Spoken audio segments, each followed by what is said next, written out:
What is Delwin's fearless prediction for life after COVID? Fearless prediction. Fearless prediction. What's yours, Shaun? What do you mean by that question? No. Okay. What do you think would inevitably happen? What is your foresight? What is Yeah. It's what's going to happen after that? It's scary, Shaun, because I think that it's going to get a lot worse before it gets any better. Like, for example, right now, like in Australia, the government is offering and like packaging so many support bundles to help small businesses, to help commercial landlords, to help healthcare workers, and there's going to be a strain to the economy, which means that how are they going to pay it off sooner than later? And by later, could it be a case where future generations, my son, my grandsons, my grandkids, will they have to bear the brunt of the choices the wider government is making now?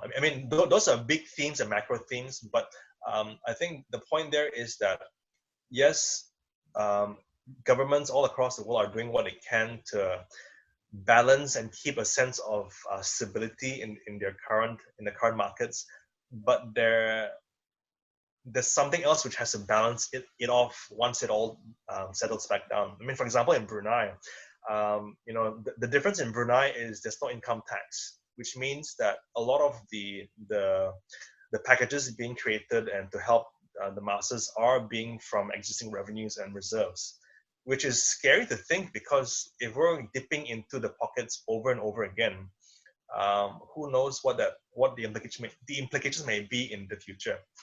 Now, again, it's not a reason why it's called reserve, because it's the time to dip into the pocket, isn't it? Sure. And again, look, you and I are not economists, Shaun, so I say that as a caveat to that I am not a trained economist. I read the headlines, I read the numbers, but I've not done any forecasting or projections. But I think your question is my fearless prediction is going to get a lot worse before it gets better. So I think the general sense is to stick to the guidelines and the recommendations about social distancing, and if we can flatten this curve or get ahead of the curve, let's do that, right? But I'm already seeing things like it's going to take 6 months, 12 months, 18 months, Shaun, before we reach a new normal.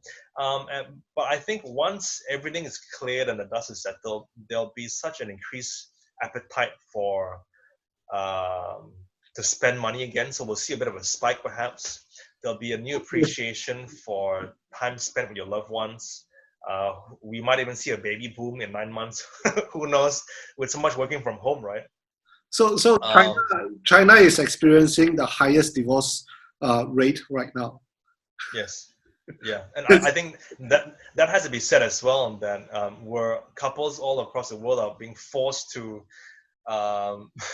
actually be around their loved ones throughout the day, whereas it's not like 8 hours at work, 8 hours at sleep, 8 hours at play, but rather 24 hours with your loved ones all day, every day. So I think it's going to force all the couples everywhere to revisit and to relearn and to grow in their relationship with each other. If not, we'll see the detriment of couples, and that won't surprise me as well.